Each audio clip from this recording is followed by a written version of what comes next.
So thanks, Giselle. My name is Ahmed, as she introduced me. I lead the system design for distributed restate. And pretty much all my experience has been around distributed systems and storage. So let me, I guess, share my screen. All right, can you see my screen? Okay. Yes. All right, so I'm going to quickly go through the high availability features that we are shipping with Restate 1.2. Some of these might be a little bit more advanced, but I'm going to try and explain at least what you're going to see or what you're going to observe as a user. But also happy to go into the details if anyone is interested. So for the impatient, I wanted to find a way to explain how you interact with Restate in the simplest way possible, and I came up with this. So this is the first run. Let's see if it works. So if you interact with Restate, like how you use it, well, it's a set of steps. Basically, first thing is you develop a service. So you write RPC-like service. You use Restate SDK, and you think about a piece of logic. You design it similar to an RPC, and then you deploy that service somewhere. This could be on your own server, on AWS Lambda, or Cloudflare Worker, or anything. So there's basically a whole lot of options for you to deploy your service.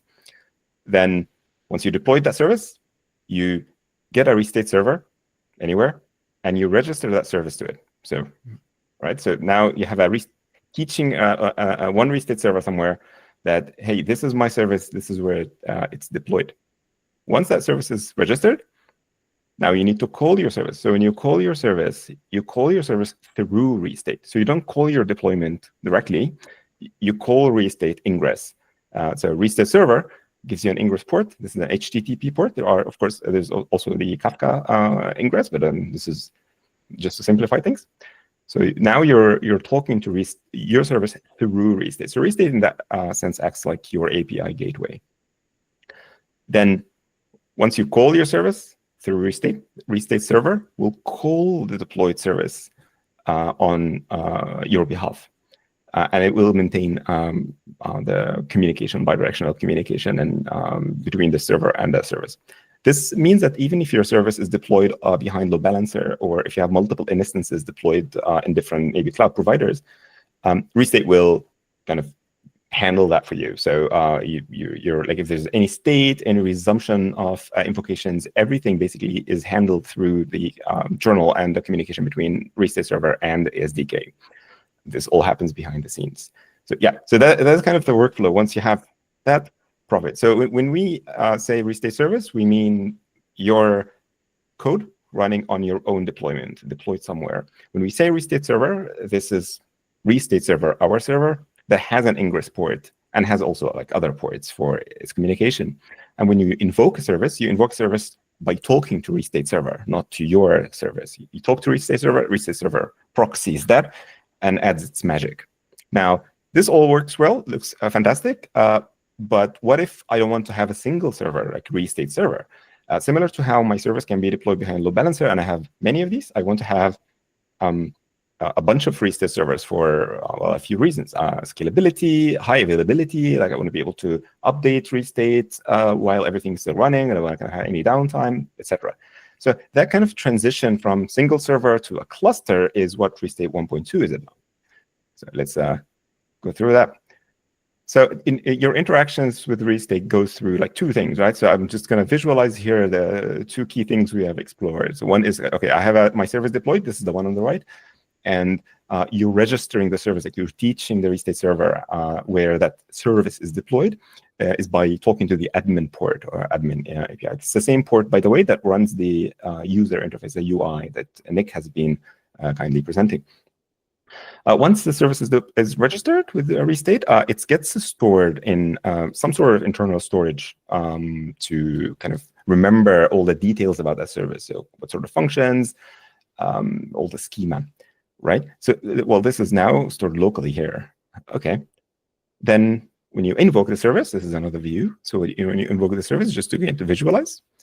For example, if you do curl, so my Restate here, slash my service, slash my key, /do work, which is an example function in your service, you're calling my restate. My restate here is the, let's say, the domain name or the host name of the restate server that you're communicating with, not their service deployment. So the service deployment is completely hidden from like restate users. And even if you update it, like deploy a different version, that URL that you're talking to doesn't change. But what happens when you have multiple restate servers?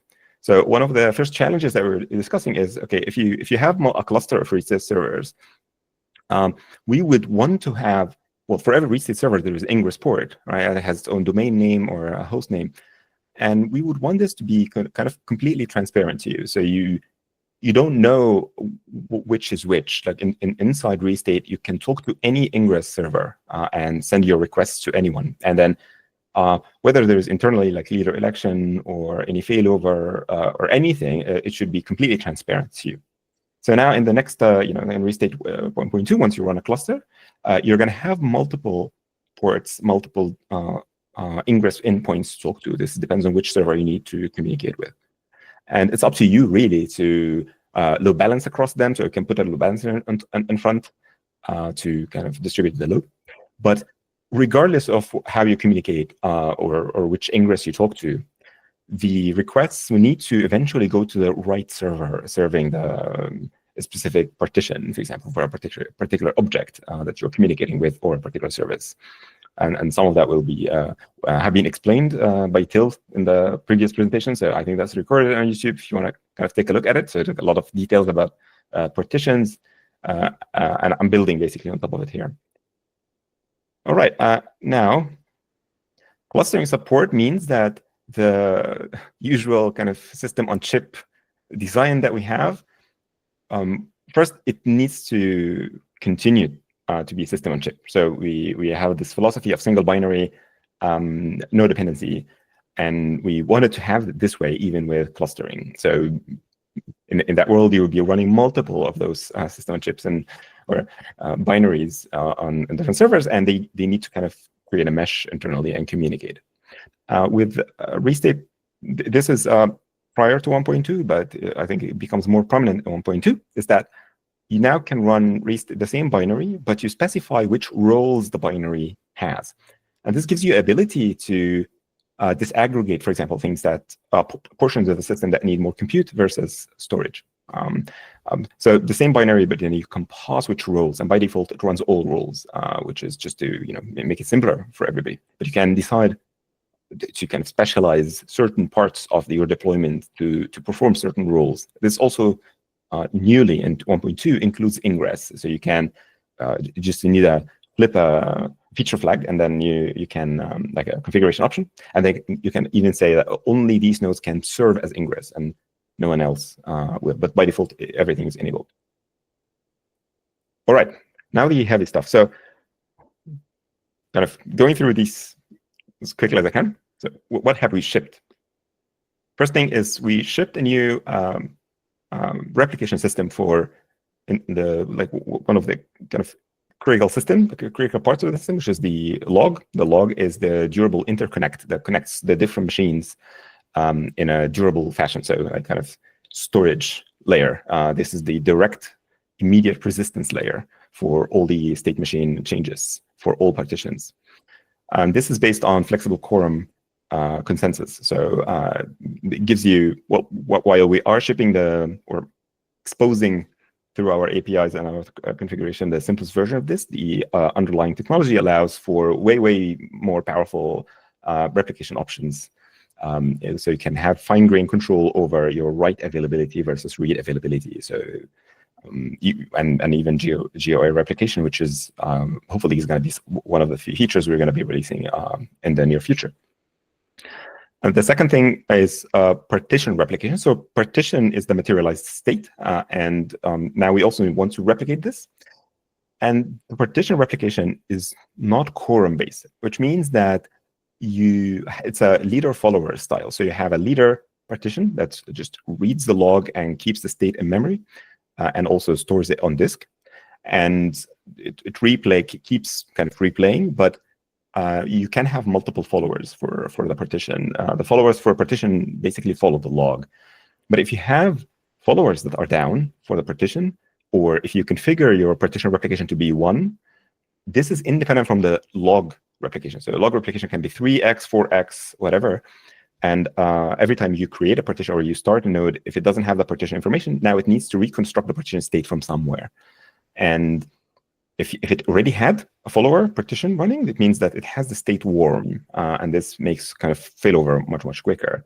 But if it doesn't have it, it can fetch, well, also one of the newly added features here, a snapshot that's automatically and periodically uploaded to an object S3 or compatible object store. So any like min.io or S3 or anything.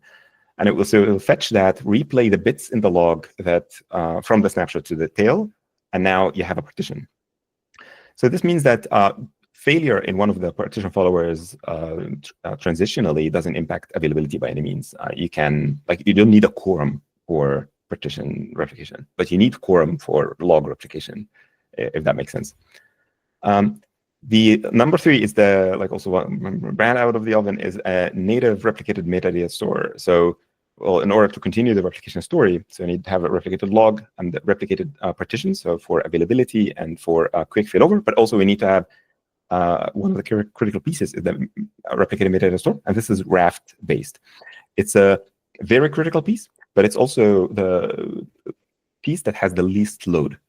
So the majority of data goes through partitions and the log, but Raft only keeps very, very small bits of information that are critical, and also rarely updated, or not updated as often. It's not in the critical path of the system. So we only update them usually on failover or when machines come up or go down, etc. But on a normal operation, basically, it's just almost idle. And this is critical, right? This is really important because we didn't want to have huge dependency on a super high performant metadata store, whether it's internal or external.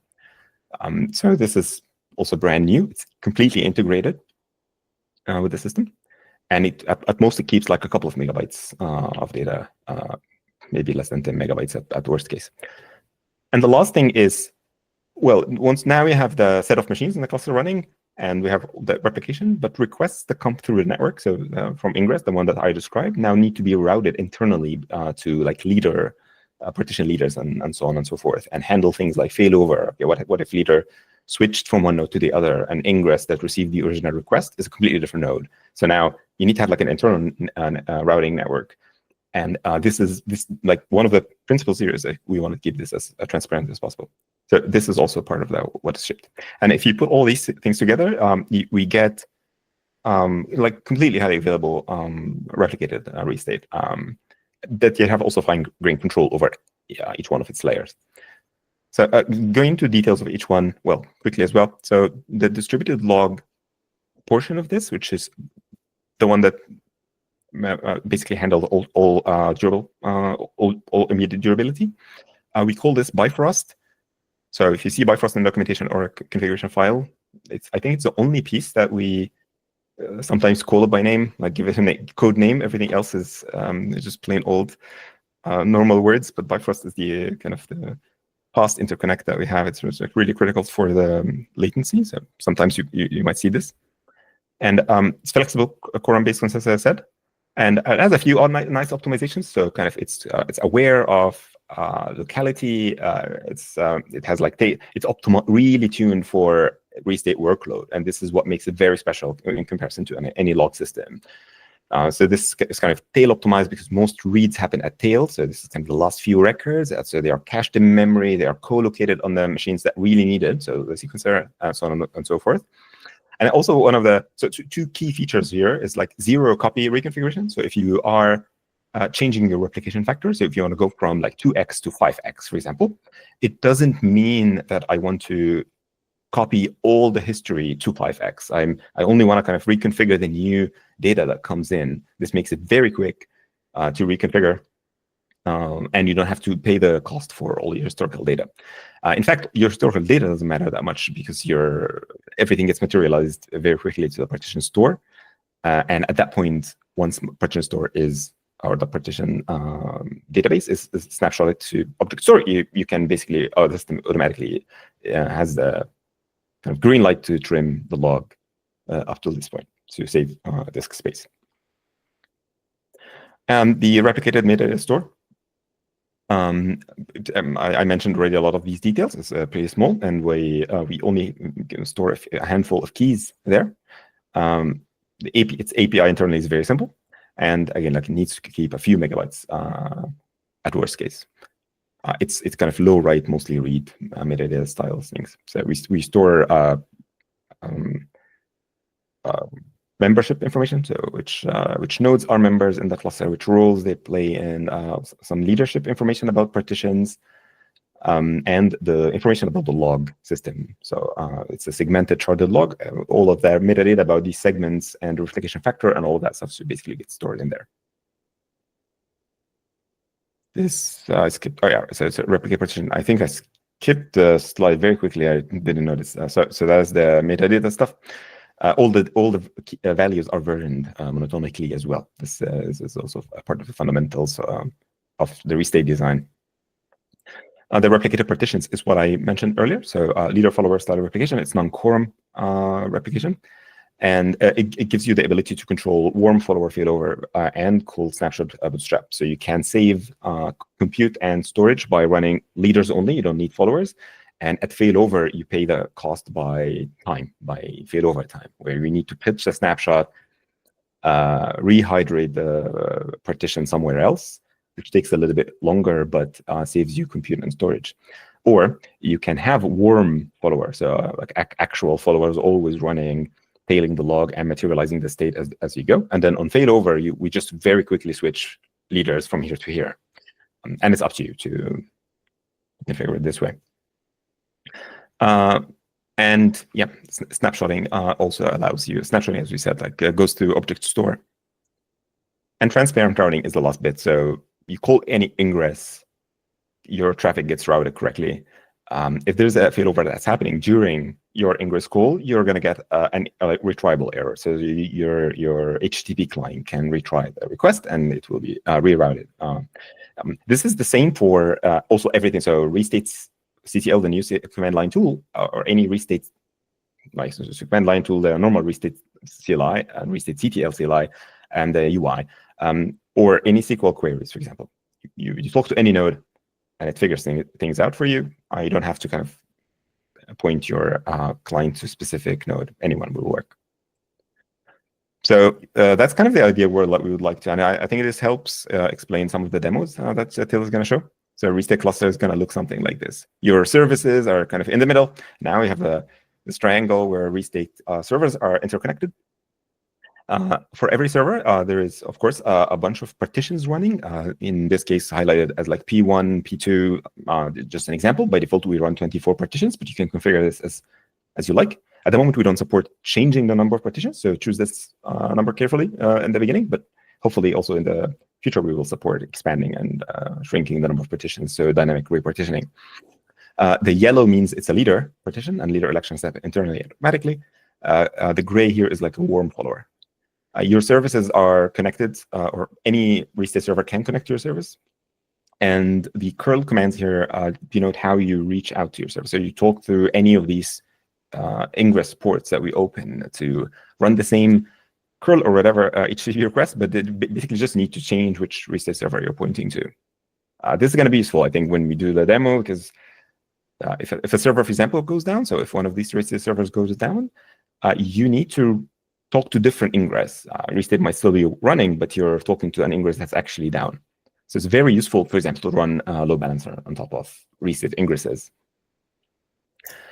We wanted to do this with just one last point, and we're going to go to questions. One last thing is we wanted to do this with converged self-contained design. So this is something that we don't want to compromise on, and it's just a reminder. All right, let's go to questions or points. Yeah, there's a question by Pavel. What is the difference between the restate and restate CTL CLIs? Right. So restate is restate CLI, the normal CLI we have been shipping, is the CLI for restate users. So this is anybody who's kind of building on restate, or a developer or any user, right? Restate CTL is more towards operators of restate clusters. So if you are admin of restate cluster, it gives you a little bit more of like internal details, like where partitions are running, who's the leader right now. If it's kind of a more low level component. We might in the future merge some of the parts together into Restate. We are still like Restate CTL is more, it's in infancy. It's in its infancy, right? And we are still kind of shaping its way. So don't rely so much on its interfaces or its command structure. It's less stable than the, not stable as in like it doesn't work, stable as in its shape, like the command structure shape is not as stable as the Restate CLI, normal Restate CLI. So normally, if you do not use Restate clusters, you will not need Restate CTL at all. Right. A few other questions. Kevin asks, can you expand on the long-term plans for geo-aware partitioning and data placement? I can share some plans. I'm not sure if we are at the position in which we can share everything, but I can give you some of the things that we have been basically building for. And also, like, I want to kind of put this as a disclaimer. Some of those maybe advanced features for geo-aware replication might be more tuned towards enterprise customers or enterprise users as a nature. So I'm not sure if we have the exactly defined where the lines are for example, if there will be some of those features that will be behind like a paid subscription license or anything. Or that's just I kind of want to put this as a disclaimer on top of this. That's still not clear, but I can tell you what we can do, like what we're building for. So the geo-aware replication gives us the ability to, well, first we have two layers or three levels of replication, right? 3 different systems internally we need to replicate. Metadata store. So I'm going to put this on the side. I'm not going to talk a lot about it, but I'm going to talk about the partition replication and log replication. They serve different purposes. For both, well, more importantly, first the log, because this is where the quorum is. The geo-aware replication means that you're going to have to say, well, I want my data to my log to be replicated across, let's say, 2 availability zones or 3 availability zones or 2 regions. And you're going to have flexibility. It's a tree structure hierarchy where you say it's like a 3 levels. So there's region, zone, and node. So if you say node 5 or node 2, which is what's currently exposed at the API, it means that I want to replicate across 2 nodes, right? That's it. Any nodes, any 2 nodes. But if you say zone 2, it will mean that I want to replicate and guarantee that if one zone goes down, that all my data will be available in the log. Or it can be region 2, zone 3. All right, which means that I have my data replicated across 2 regions, but internally across 3 zones. So it's like 3 zones distributed across 2 regions. So 3 is for availability across zones, but 2 for regions is so that you can tolerate a regional failure. That is on the log side.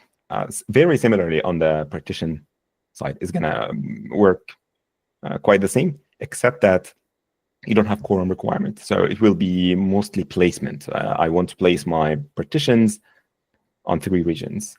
And hopefully we're also going to have the policies for kind of affinity. So you can say, well, I prefer this region, or I prefer, like most of my users, for example, are in this availability zone.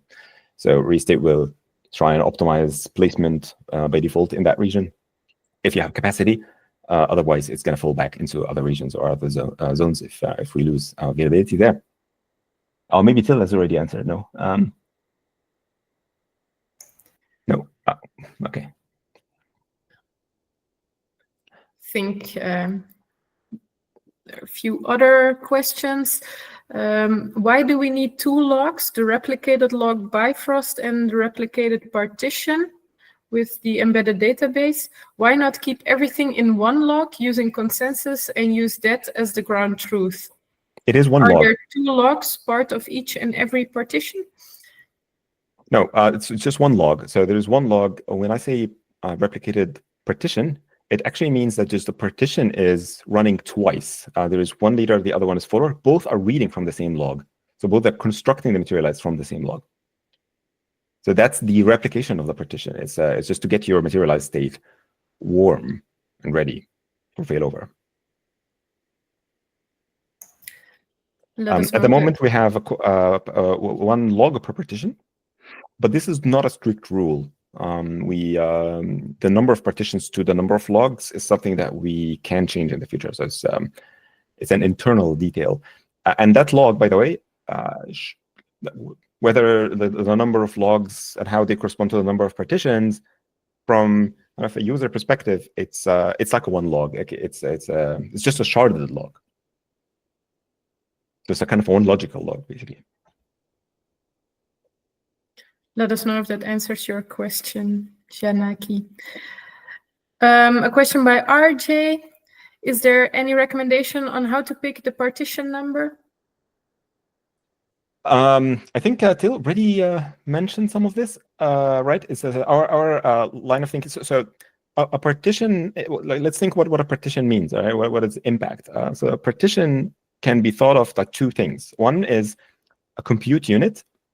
So at the moment we run like a thread per partition on a machine. So if you, while this might continue in the future, it's an implementation detail at the moment, but it's a good way to think about it as if it's like a core, like a CPU core. So you try to run maybe twice the number of cores in terms of partitions locally, or two or three. Just because partitions are mostly I/O bound, so you can actually run a little bit more than your CPU cores. Of course, it depends on what your partitions are doing, but in most cases, they will be. So twice the number of cores is kind of a good start. This is why our default is like 24, which tries to kind of go into like a normal, maybe modern laptops, double number of cores or so. But that's one thing. The other thing is it's a storage unit. It's the unit of failover. So if you fail over or need to pick up a snapshot from object store, it determines how much data you need to fetch. So more partitions means smaller units of storage, which means quicker failover, but also means more fragmentation and more overhead per. So it's a trade-off, right? And it's just a good starting point is to think about it as like the number of cores. So if you have a cluster, think about the number of partitions every machine needs to run. Depends on your replication property, how it's set, and just double that number for as a guiding factor. Hopefully, in the future, it's going to be less of an issue once we have all dynamic partitioning. So partitions are going to be automatically split and unsplit based on the load reactively. So I have a follow-up question on that. Like, if we have more partition, you mentioned like the snapshot would be smaller. Would that mean that we would write more snapshot to S3 and basically have more API calls to S3? Yeah, that's also true at the moment, yes. So more partitions means more databases, more smaller databases that you need to do. But in grand scheme of things, the number of calls and the number of API calls that you need to do, it's relatively small in grand scheme of things. Like these are in the tens or maybe hundreds. But even if you run like 1,000 partitions, let's say every hour you're going to be snapshotting, like making 1,000 calls to S3, which is peanuts really. Now that is hopefully this answered. I think there was a question about observability. So how observability is exposed when things. Giselle, please let me know if we went way beyond time. I'm not sure. Maybe we should first do the demos and then answer the remaining of the questions, or? Yes, I think demo will be exciting. So I'm going to hand this off to Till. Just to make sure that if anybody needs to leave at 7, that they still see a bit of the demo, and then we can take it as long as we need after the demos to go through the questions. Right. Yes. All right. Let's hand this off to Till, the king of demos. Take it away. Thanks, Ahmed. Yeah. Hi, everyone. I'm Till. I spent most of my time helping Ahmed building the distributed runtime that I want to show you now. And as a first demo, I want to show you how Restate's high availability works. And for that, let me actually share my screen, and very concretely, here you go. Let us first take a look at a Docker Compose setup. So what I want to show you is a 3-node Restate deployment. And then I want to show you what you can do with the 3-node setup in terms of crashing nodes and make sure that Restate still can make progress. So the first thing here, that's like a Docker Compose setup. It defines for all nodes some common configuration, which is the cluster name, so that the nodes know that they all join the same cluster. All 3 nodes that we start run all of the roles that Ahmed mentioned that a Restate server binary can run. So it runs the admin role, which exposes the admin API and runs the cluster controller.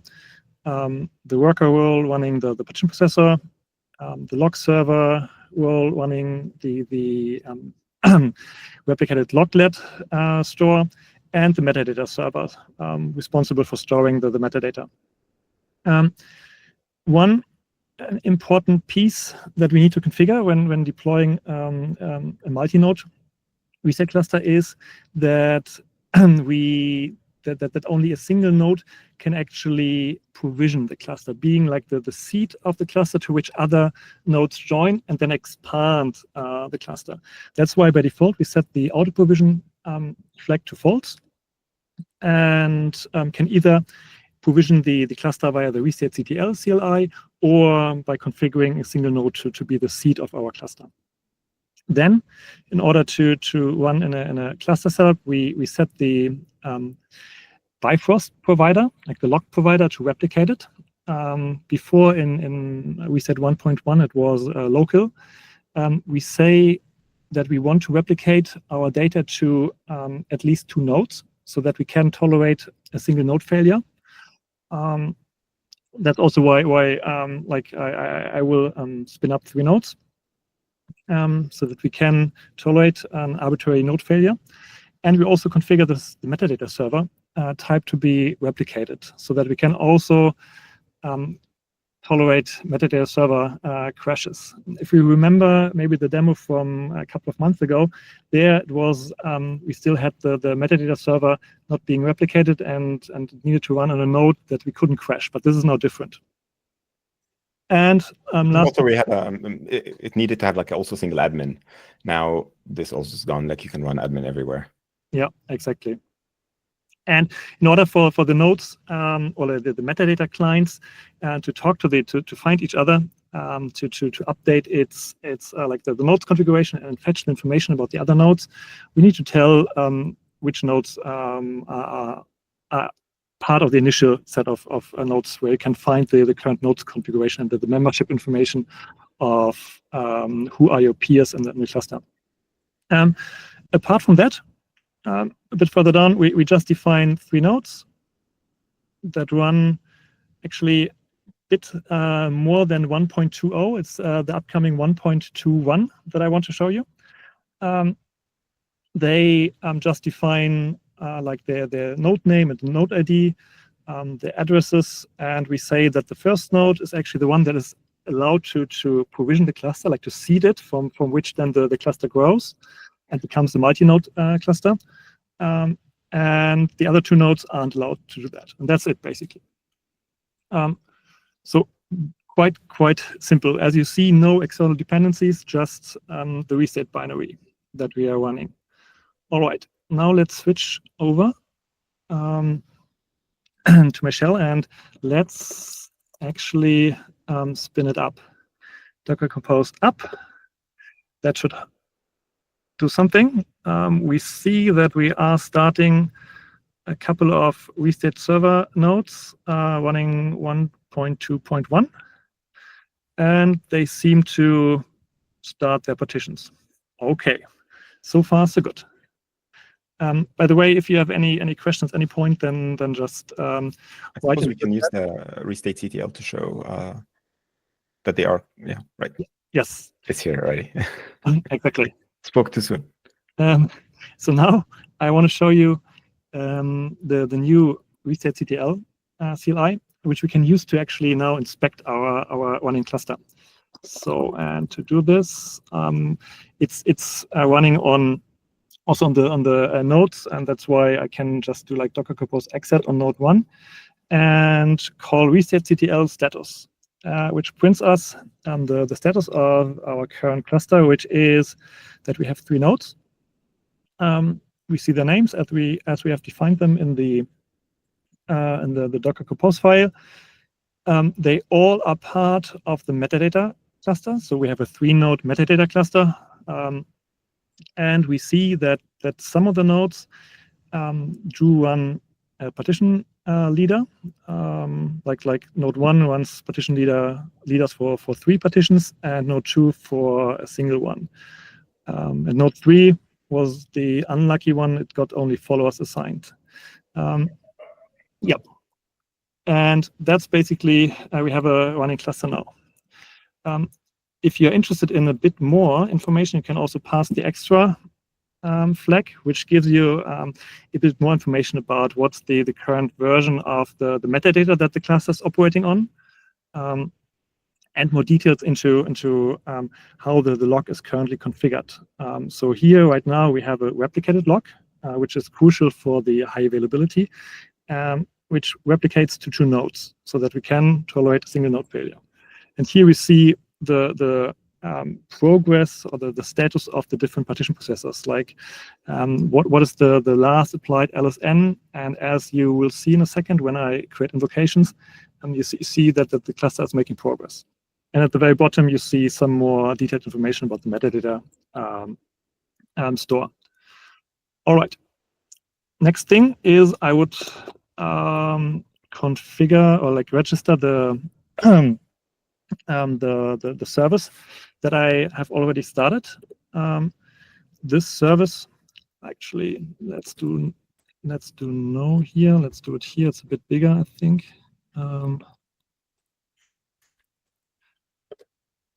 This service is a very simple service. It's a counter service where we can count values like monotonic, like just incrementing a value that we keep in restate state and clear this counter. It's a virtual object, so we can choose a key and count for every key separately.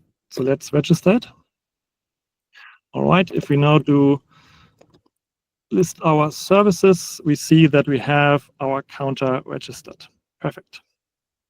Now, let us put some load on it. And for this, we have developed a small little program that sends invocation requests to the 3 available ingresses. So on the very left window, we are sending the invocation request for counting counter 1 to node 1 as it's written here.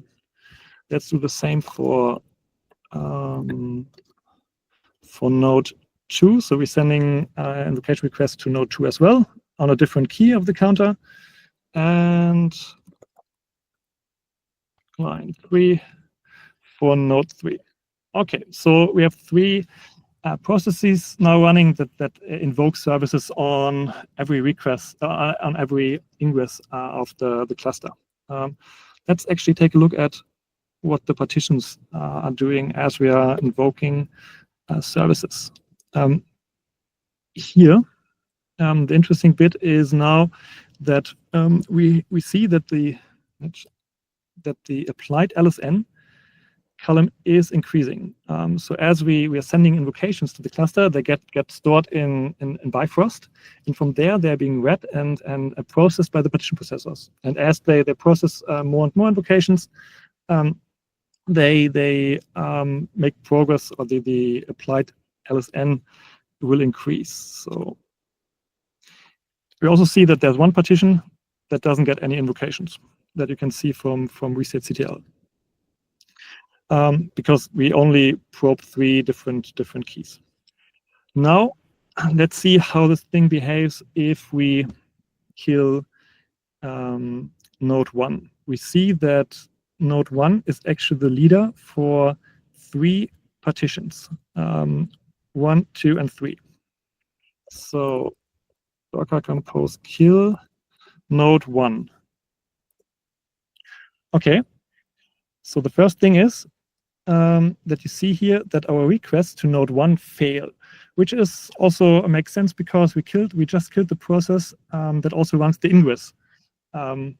So the requests from this client fail. However, what this also shows is that the client program that I'm running here, if it fails to send a request to ingress, it will try one of the other ingresses. In this case, it sends the request to node 2. And we do see that actually the counter is correct. So the requests just get routed a bit differently, but will be processed by the respective partition that still has all the data, because it was previously like written to at least 2 nodes, so we can tolerate a single node failure.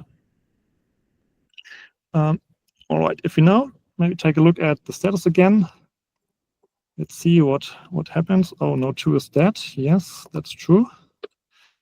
So if we run restate.ctl status again, we do see now that node 1 is indeed offline. So that one is dead, and the leaders, the partition leaders, and also the sequencer, the replicated log sequencers from this node were moved to the remaining nodes, node 1, node 2, and node 3. Okay, let's actually restart node 1. This should hopefully fix the problem, as you see. Perfect. Now let's see actually what happens if I kill more than one node. So let us take first a look at the status again, just to see everything is running, and we do see that that our leaders are currently node 2 and node 3. So let us kill node 2 first. Compose kill node 2. Okay. This should actually, let me check what just happened. Oh yeah.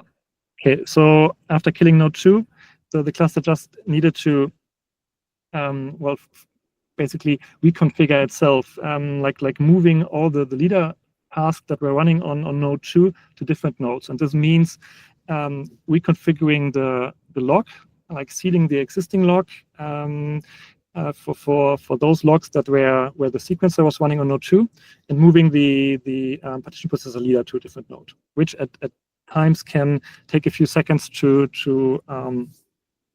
be done. Okay.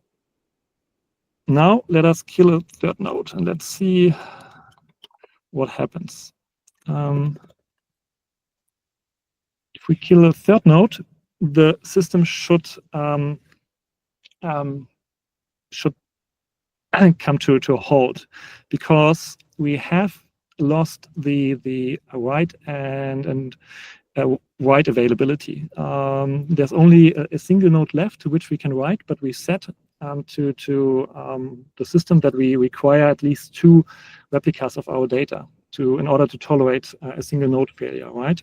So that's why the system, as you see it here, stops. It just tries to append, but it can't find the 2 nodes to append the data to.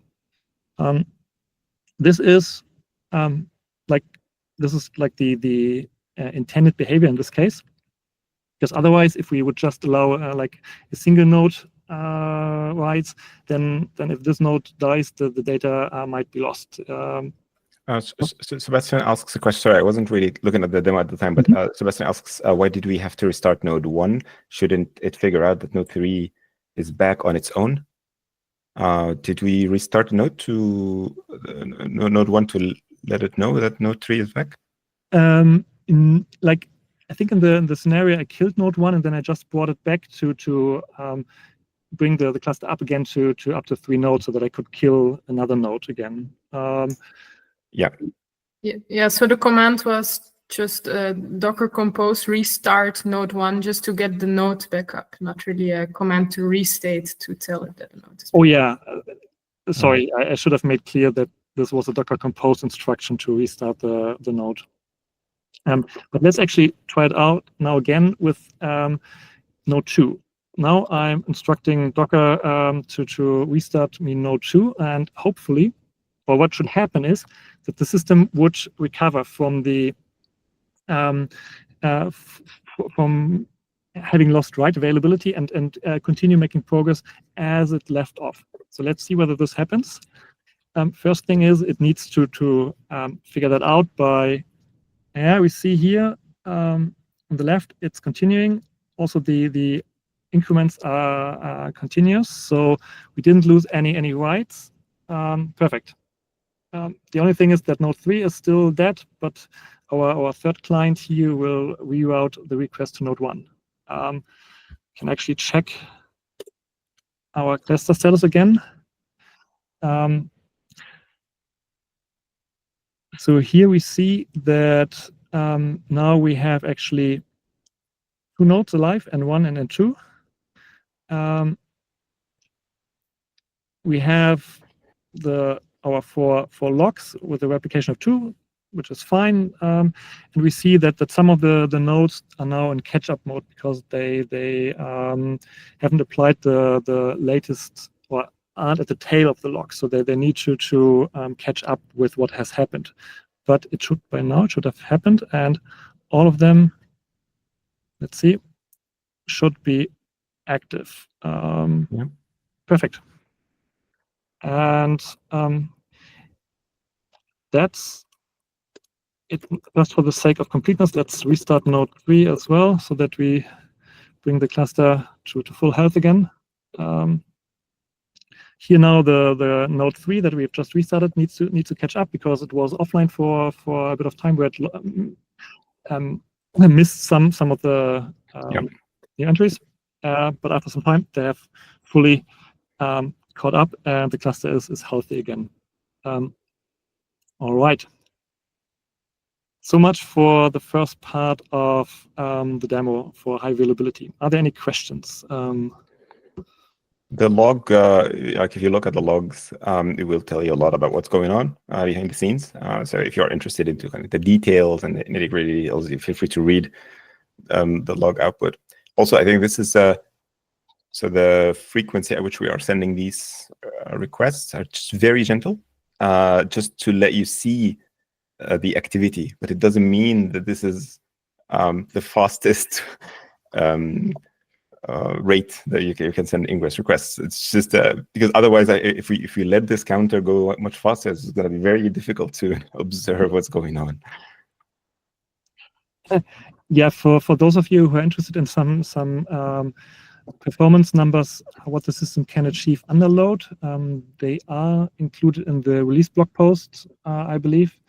And if I remember correctly, for a single step workflow on running on three nodes, was the ballpark of being able to process something like 23,000 requests per second. Yeah, if you do this actually on your laptop, so if you have a MacBook, for example, on your MacBook, you're going to do out of the box 24,000 requests per second with no configuration. There are a few questions, so we can until you kind of switch views that I can maybe echo or answer. So one is about whether we are testing with Jepsen, right? This is Sebastian. Are you going to do in DST, or you'll be doing that? And Ahmed will actually answer this. So this is just for audio. No DST at the moment, but we have actually we have continuous Jepsen tests that run nightly and on demand. Right now, actually, we are enabling this for every PR. So we do this for network partitioning testing and various failure scenarios. So there's also another test suite that we have, which is the verification tests. This is actually a pretty nice suite of tests that maybe one day we're going to have a lot of details written about it. So it's a kind of it's a way to generate very complex test programs that test various parts of. It's deterministically generated. So it generates a huge set of operations and goes through all partitions, runs it for a few hours, and then collects and runs failure scenarios at the same time. So we crash machines, delete disks, and we want to make sure eventually that these programs finish correctly. So anything that like adds numbers or deletes or subtract numbers, eventually the answer is correct. So we want to kind of deliver that consistency and correctness is not violated under any failure scenario. Halting the system is an acceptable outcome if you lost so many nodes, but what's not acceptable is losing data or incorrect results. So state machine doing something incorrect. So there's a question for you, Till, and what happens if you lost the disk? So Restate is able to detect disk loss and puts in that case the node into a disk loss or data loss state, from which you as an operator need to well, you need to check whether this is actually really like a loss of data that you need to act upon, or whether this can also happen in case of a misconfiguration of your system. If you, for example, start a new node with a name that has already been used in your cluster, in which case you can actually get out of the data loss state by using the Restate CTL. Yeah, so this is something that the system can detect and warn you about. There's also ability with the snapshot restore. So if you lost a disk and if you specifically a partition database, the node will fetch the snapshot from the snapshot store and replay automatically. So this is without intervention. So if the node is configured correctly. So is that all the demos, or do you still have other demos? I have one more demo for those of you who are interested in actually upgrading Restate 1.1 to 1.2, and from a single node to a multi-node cluster, if you interested. So that's what I want to show you now. Let me just share my screen again. Okay, so to show you this, I have prepared this different Docker Compose setup, and the first Docker Compose that I want to run runs just Restate 1.16. Okay, then I will register a service and invoke some services to generate some data that the system needs to store, and then I want to actually upgrade this node to Restate 1.2, and afterwards I want to add more nodes to grow it from a single node to a multi-node setup, so that you actually have fault tolerance and high availability. So let's try this out. So I have here my Docker Compose, the version 1.1. All right, here I have Restate server 1.16 is running. So far so good. Let us register the service. Again, the counter service, let us generate some load. So we just add a few or count a few times. We see here new invocations are being processed. Perfect. So we are at count value 12. Now let us actually stop the 1.16 Restate server, and let's upgrade it. But before, let me show the difference between the what you need to change in terms of configuration to make this happen. So this is was the old configuration. of our 1.16 reset server, and now this is the one for 1.2. The main change is that we switched our metadata server type from local to replicated. That's it. Everything else is something that you then, when the cluster is running, you need to reconfigure to go from a single node to multi-node. And for this to work, also what I've done is configured a snapshot repository to which the node can create a snapshot of the partition processor state from which the other nodes can resume. That is needed because with the local loglet with which the 1.16 server is running, there is no support for remote reads. It only supports like in-process reads, so there can't be a different process reading from this loglet. That's why we do need to create a snapshot and trim the log once we have reconfigured the log. But I will show you that. Apart from that, it's again the very simple Docker Compose setup. Just here that this time I'm also spawning a min.io Docker container, which I use for the snapshot storage. That's it. Okay, let us try this out now.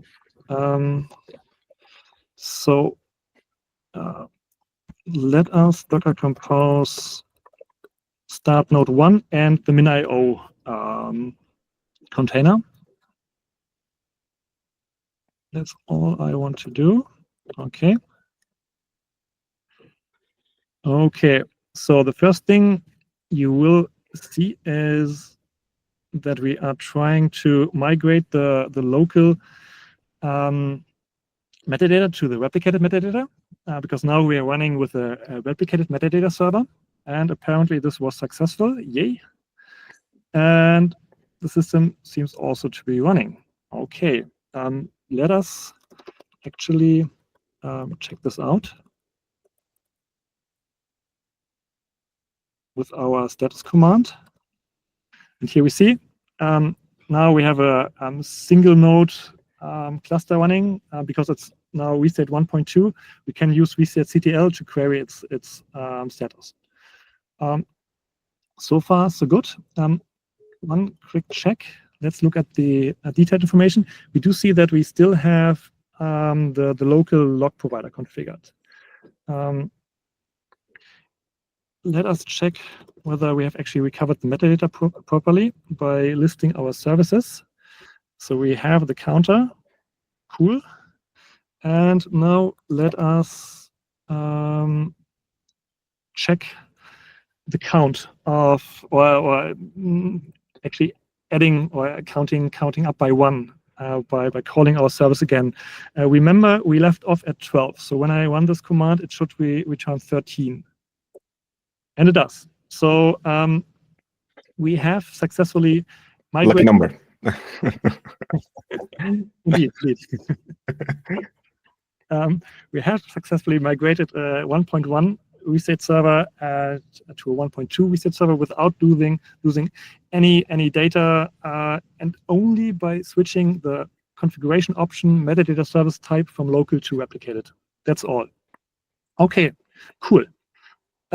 Now let's try actually to add some nodes to the cluster.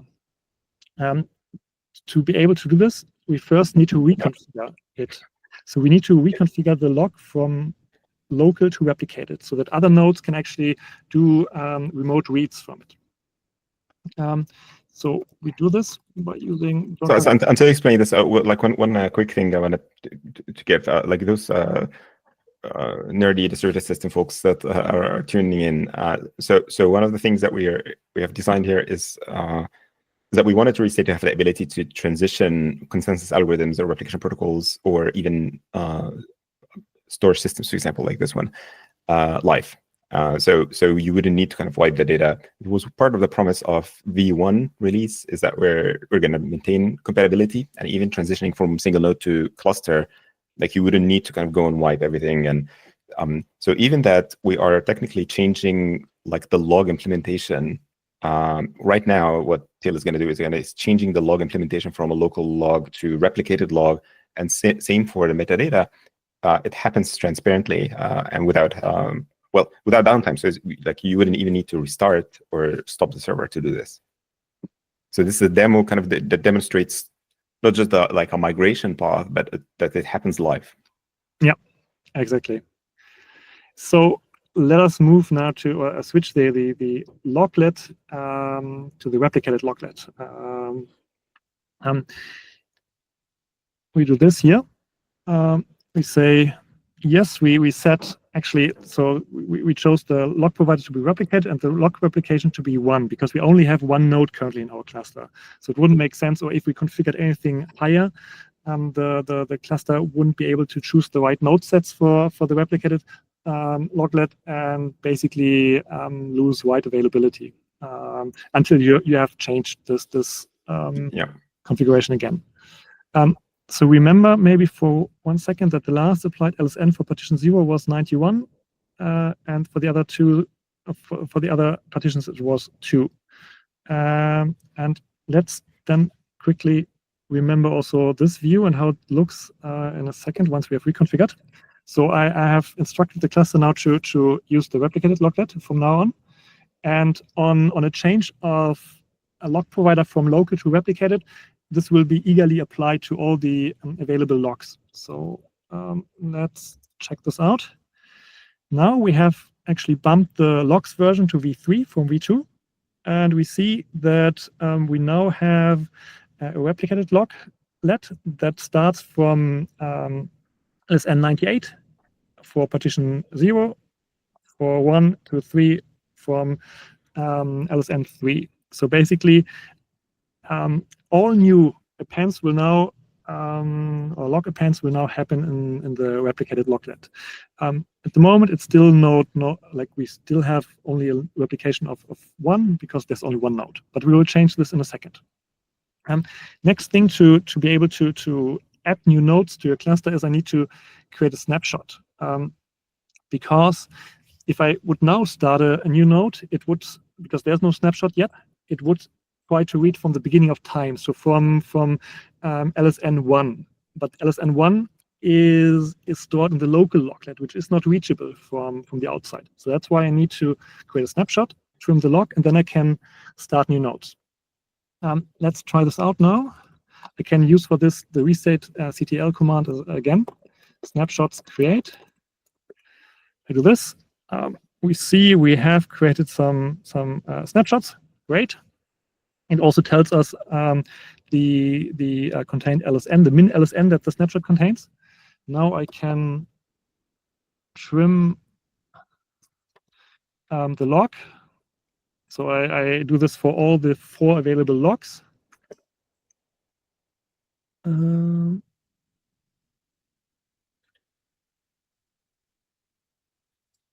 Once. Yeah, because makes sense. I had off by 1 error. Okay. So now it should be trimmed, and now we should be able to start new nodes. Let's do this here. Docker compose up node 2. So first I only add a single node. Let's see what happens. Keep fingers crossed that things are working. So we started a second node.